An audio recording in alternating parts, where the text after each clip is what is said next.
Well, if you're going to look back at what my most endearing memory of this World Cup was probably Ireland beating West Indies, because a small team, a minnow team, if I may call Ireland that, have gone on to beat a full-fledged test-playing nation, and I thought that was one of the highlights of the World Cup for me. Other than that, most of the World Cup went true to plan. The favourites were winning games. There were a few close games. Afghanistan, Scotland was a close game. The first Australia-New Zealand game was a really tight and a really enjoyable game. But after that, the favourites will be ruling the roost. So I've got to look at what Ireland did when you take the whole World Cup into context, and the fact that the teams that were favoured to win have won the game. So what Ireland did against West Indies, for me, that was the highlight of the World Cup. Uh,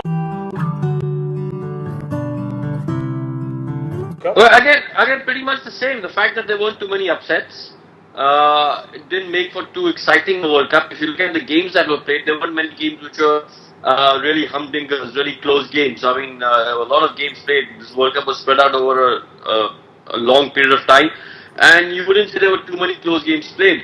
So I think that was one of the low lights of the World Cup. The fact that we didn't have close finishes or too many upsets. I mean, you like to see a World Cup where the underdog plays a bit of a role. Unfortunately, in this World Cup, the underdogs didn't play a role. Even in the quarterfinals, once you got to the quarterfinals, you more or less had an idea as to which teams would qualify into the semi-finals, and to form the top four teams qualified.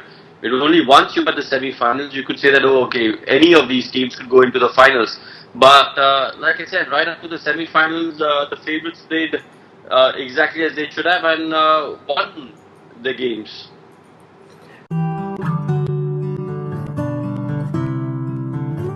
Well, look, we're sitting here talking from one a fan point of view, two from fans of from a very established test-playing nation who were holders of the World Cup. So we expected India to get to the semi-finals and do well. But if you look at it from a different fans' perspective, you look at it from an Afghanistan fans' perspective, or an Ireland fans' perspective, or Scotland. For them, it was a magical ride. To be part of the World Cup, go play. In the World Cup in Australia, play against the big teams, compete, have a chance of beating it. Look, Scotland also, I think they impressed. They may not have won too many matches, but they impressed. Say a team like Zimbabwe, I thought Zimbabwe did really, really well. They took the fight to the opposition.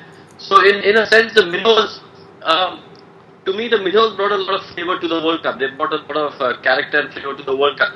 Not that I'm advocating that we should add more minnows to the World Cup, because I think that would just dilute the whole essence of the World Cup. But for me, in this World Cup, if you look at it from a fan of a Zimbabwe or a fan of a Scotland Island, it's a magical ride. It's something that you want to be part of.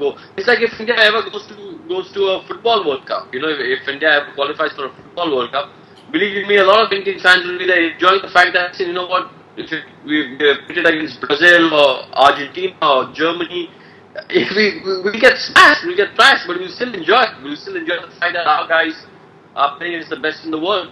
So similarly, for a lot of the other smaller teams, it was a great ride. Well, not really, because not too much really, because if you had a look at the team beforehand, you'd have pinpointed the bowling as being a big weakness. But in this World Cup, the bowling's really come through.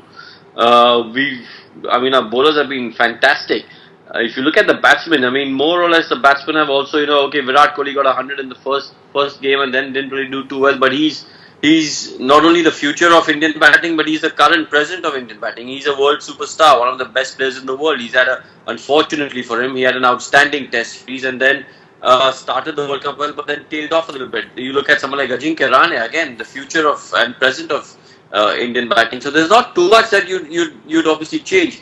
Mahendra Singh Dhoni's come out and said this may not be his last World Cup. He might still be around for the next one. If he had come out and said, look, this is my last World Cup, then that's the one position you'd want to keep an eye on and see, who are the youngsters who could fit into that role of wicketkeeper batsman. The one area which might be a bit of concern is the spin bowling department, because Ashwin did well. I thought Ashwin was one of the pluses for the Indian team in this World Cup. I thought he bowled really, really well, but unfortunately Ravindra Jadeja had a very, very average World Cup.